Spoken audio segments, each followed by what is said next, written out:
super excited for Cars 3. So today I'm going to give our review, analysis, and predictions of the trailer to determine, will Cars 3 actually be good?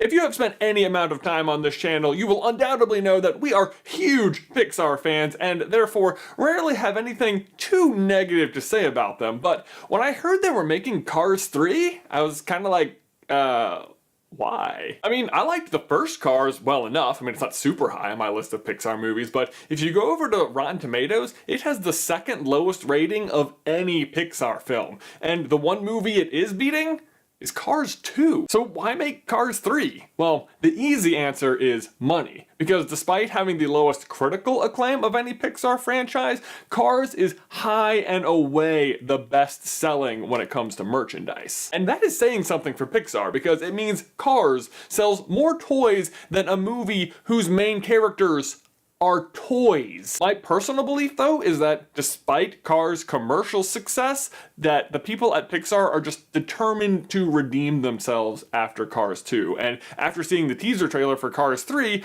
I think they very well just might do that. So let's jump right in. Before we even see anything, we hear a heartbeat, followed by a ton of shots of cars just racing around the Los Angeles International Speedway, the site of the final race in Cars 1. This opening sequence is extremely reminiscent of the opening sequence in Cars 1, where you can just hear lightning breathing mixed with cars speeding around the track and shots of just blackness. The difference, though, is that instead of it being this bright, loud, colorful racetrack where lightning is psyching himself up before the race, the track and the sky is gray and the grass is barely green and the crowd is just dull and everything seems like it's just going wrong. But let's just go shot by shot. Despite the gloominess, I am immediately excited just by the speed of the cars going around the track. Although I also immediately noticed that the RVs on the inner track are way less enthusiastic than we've seen them before. Otherwise, it does look like lightning is in the lead, and I love how they have the camera shaking as the cars whip past it, because that is exactly how it looks when you watch NASCAR on TV, which our dad used to do a lot of when we were growing up. What doesn't look like NASCAR, though, is how all the cars look different from each other. Like, even in Cars 1, the cars look different, but they all still look like stock cars. Here, it is immediately noticeable that some of the cars are just way different. I mean, it's most obvious with the spoilers, but even the bodies are a little bit wider and just trimmer altogether. Also, before we move on, would it be weird to say that I was impressed by the animation of the road? I mean, they made the water look pretty good in The Good Dinosaur, but man, that is a nice looking road. Next we get a shot from a tire cam on car 117, and we see car number 73, the Rev and Go, just speed past it. Again, you can see the sky looking particularly gray, but I think what stands out the most in this scene is just how beat up each of the cars look. By the third shot, which shows cars speeding past through a fence, we still haven't really gotten to focus much on anything yet, and the heartbeat is getting faster and faster, creating this unnerving feeling. The next shot, which is from the other side of the fence, gives us our first look at the crowd, which, much like the RVs, look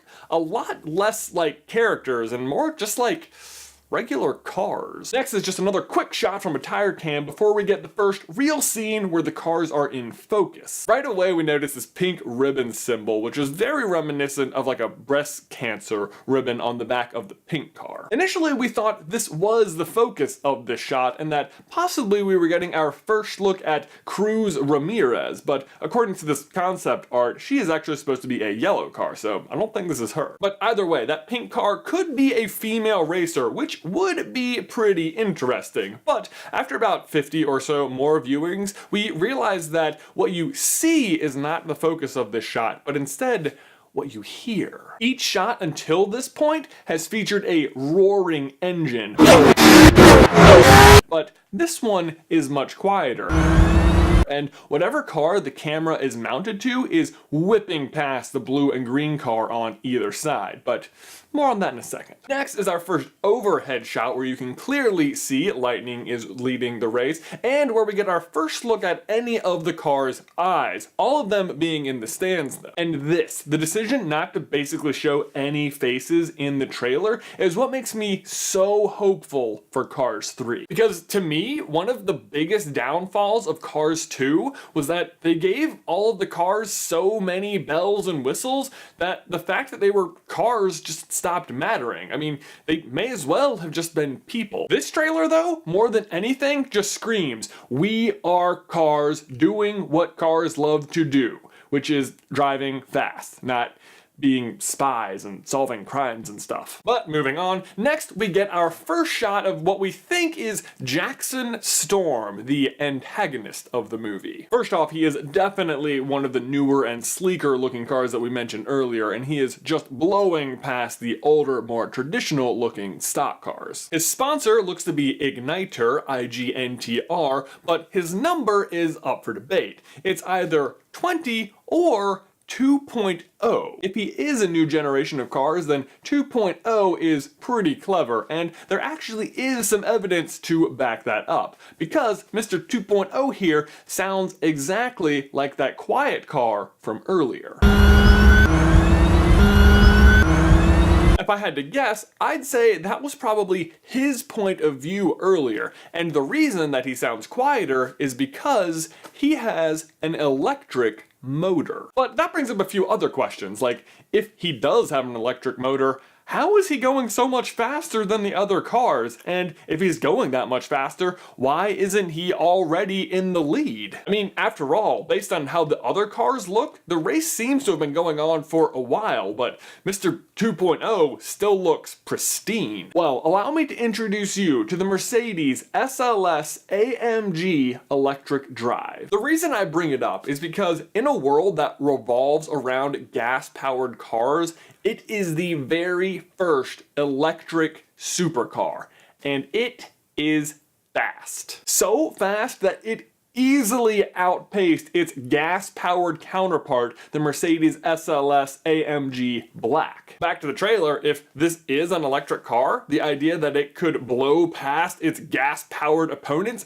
is no longer a fantasy or even the future. It is now. And weirdly, even it being cleaner and not being in the lead supports the idea that it's electric. See, despite the speed advantage, the massive downside is how fast electric motors use up their fuel. They just can't travel as far, especially at high speeds. So if a car like this wanted to be a contender in a race, it would need to stay near the back, drafting off the rest of the cars to conserve energy for most of the race, waiting until just the right moment to kick it into gear, blast past everyone, and use up its remaining energy. It's just a whole different kind of racing that I can see Lightning himself having a problem with, because he likes being out in front for as long as possible. Which brings us to Lightning and possibly the most gut, or should I say gear-wrenching moment in the entire trailer. Lightning crashing is just legit hard to watch. I mean, pieces of him are just flying everywhere. It looks so painful. And it's followed up by some very cryptic text, just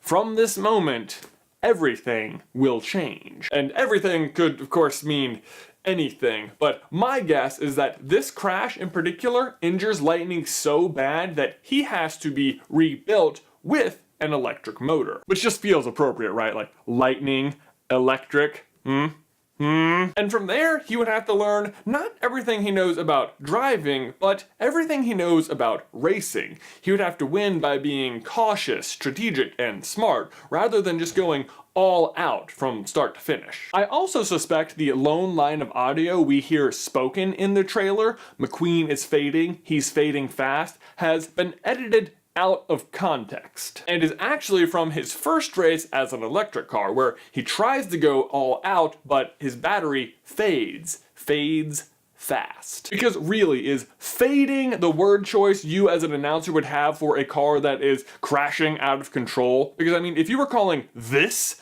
fading, then I'm sorry, you're just not very good at your job. But then the trailer ends with the Cars logo reading Summer 2017. And notably, doesn't even say the name of the movie anywhere in the trailer. And that, my friends, is how you know you have really powerful branding. And there you go. That's my prediction for Cars 3. Gas versus electric. It brings Cars back to the racetrack where it belongs, but still gives a polite nod to Cars 2, whose plot was driven by an alternative fuel source. Ben, my question for you and everyone else is, are you excited for Cars 3? Did you have any other questions from the trailer? And who are you hoping to see in the movie? Personally, I'm hoping there is a return of Chick Hicks, but let me know your thoughts in the Dowel section down below. Also, if you are not following us on Instagram yet, make sure you go do that right now. Ben and I are giving away something every single day leading up to Christmas in the month of December.